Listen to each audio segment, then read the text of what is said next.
Dalam Bapa dan Putra dan Roh Kudus, amin. Allah yang penuh kasih, kami selalu Kau ajar untuk berani mempersembahkan diri, menyerahkan diri, dan menguduskan, mengkonsekrasikan hidup kami kepadamu. Mempersembahkan segala pikiran, perasaan, kehendak kami kepadamu. Terpujilah namamu kini dan sepanjang segala masa. Amin.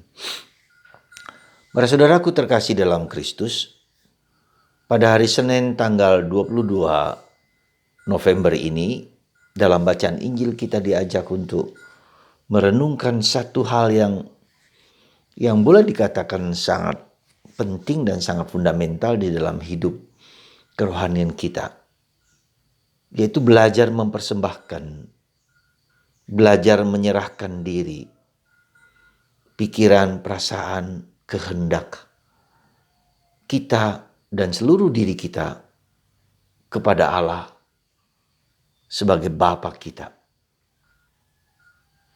Kenapa saya anggap ini sebagai sesuatu yang fundamental? Bukan saya anggap, tapi memang suatu tuntutan yang harus kita sadari bahwa memang harus hidup kita merupakan suatu persembahan. Saudara, dalam Injil hari ini, Yesus melihat seorang janda miskin yang mempersembahkan kolektenya. Dan kolekte itu adalah yang terakhir lah, katakanlah, yang dia berikan kepada Tuhan. Di mana setelah itu mungkin dia tidak punya apa-apa lagi. Dan ini mungkin ya secara fisik demikian, janda itu tidak punya apa-apa lagi, tetapi tetap mau mempersembahkan kepada Tuhan apa yang bisa ia berikan. Dan Yesus memuji janda itu. Saudara, tentu kita punya maksud yang lebih dalam ketika Yesus mau mengungkapkan pujiannya kepada janda itu. Apa yang sebetulnya harus kita perhatikan dalam hidup kita, yaitu apa? Kita harus belajar setiap waktu mempersembahkan diri kita. Ya. Mempersembahkan diri, mempersembahkan pikiran, perasaan, kehendak, tubuh kita, raga kita, jiwa kita. Jadi seluruh diri kita itu. Dan ternyata mempersembahkan diri, menyerahkan diri bukanlah sesuatu yang gampang. Ya. Bukanlah sesuatu yang mudah. Kenapa demikian? Dengan mempersembahkan diri kepada Tuhan, kita merasa dan menganggap diri kita tidak lagi mengontrol kehidupan. Saya tidak lagi mengontrol hidupku, pikiranku, kehendakku, tapi saya mempersembahkan daya kontrol saya, daya cengkeram saya itu kepada Allah. Nah, itulah yang saya kira bukanlah yang gampang, tetapi kita, kenapa? Karena kita seringkali suka mengontrol orang lain. Kita suka mengontrol diri kita sendiri. Kita suka mengontrol kehidupan kita. Dan itulah yang menjadi pergulatan kita, yaitu bahwa bukan aku yang mengontrol, tetapi Tuhan yang mengontrol pikiranku, kehendakku, perasaanku, diriku. Aku mau menganggap diriku menjadi orang yang rapuh, orang yang lemah, orang yang tak berdaya. Orang yang habis setelah itu. Seperti janda itu, setelah dia mempersembahkan diri, dia memberikan kontrol itu bukan lagi padaku, tetapi pada Tuhan. Dan ini yang saya kira, saya yakin betapa susahnya kita berbuat demikian. Betapa tidak gampangnya berbuat demikian.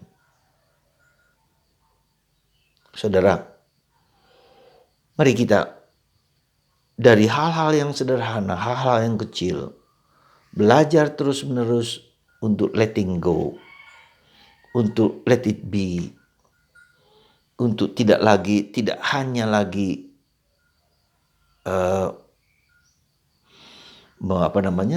diri kita, memfokuskan kepada diri kita, tapi kepada Allah. Nah, sikap yang demikian bahwa kita berani mempersembahkan, menyerahkan diri kita, pasrah katakanlah dalam bahasa Jawa yang seringkali kita pakai kepada Tuhan. Itu karena kita sadar, kita tahu bahwa Allah kita adalah Allah yang sungguh-sungguh luar biasa. Allah yang memperhatikan, Allah yang mengontrol hidupku, Allah yang bekerja untuk diriku. Ketika aku dengan ikhlas dan rela. Ya, jadi sekali lagi pusat kontrol itu bukan pada aku tapi pada Allah. Dan yang kedua, Allah yang seperti apa? Allah yang adalah Bapa. Ya. Allah yang peduli dengan saya, Allah yang care. Saya mempersembahkan diri karena saya tahu Allahku adalah Allah yang care, Allah yang peduli, Allah yang penuh perhatian, Allah yang adalah Bapa. Ya. Dan yang ketiga, kita mempersembahkan diri kepada Tuhan karena apa? Motivasiku ini, motivasi adalah motivasi ketulusan hati, keikhlasan, kerelaan. Jadi para saudaraku terkasih dalam Kristus, mari kita lihat. Ya, ketika kita mau melakukan sesuatu, apapun juga dengan keikhlasan, tanpa pamrih. Kesediaan kita untuk giving, ya, dan tak peduli harus ada taking atau enggak. Tapi kita giving, memberikan diri dengan ikhlas, dengan rela. Apa adanya.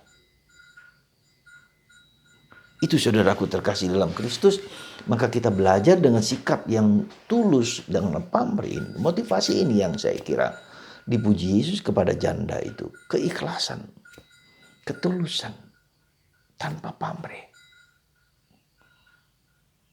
Pada apa saja yang mau saya berikan, giving, memberikan diri. Hidup adalah pemberian diri yang ikhlas, yang rela dan total. Dan itu yang harus kita pelajari dan kita syukuri ya, ketika kita membantu orang lain, ketika kita memberikan diri pada orang lain, ketika kita menyapa orang lain dengan penuh keikhlasan, dengan penuh kerelaan, dengan penuh ketulusan hati. Ya. Dan nanti pada akhirnya ketika kita harus mempersembahkan seluruh diri kita kepada Tuhan,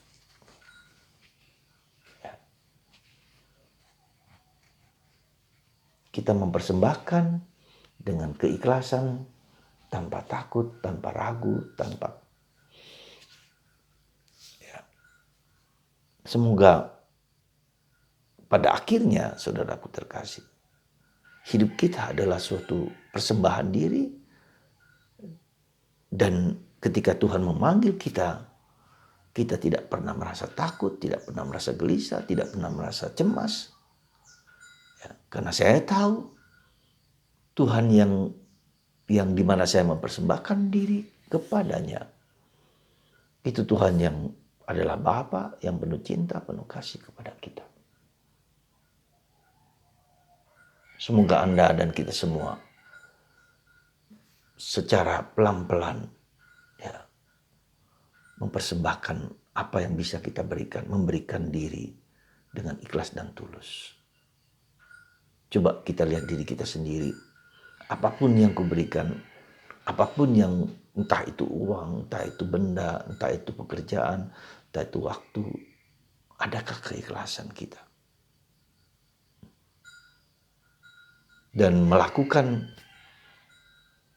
tanpa tahu yang kanan memberi dengan tangan kiri yang memberi. Dengan tersembunyi. Seperti Allah juga memberikan segalanya dengan tersembunyi. Semoga berkat Tuhan melimpah dalam diri kita semua.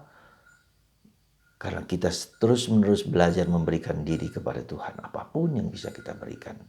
Dengan keikhlasan, dengan ketulusan, tanpa pamrih. Tuhan berkati kita semua. Bapa, Putra, dan Roh Kudus. Amin.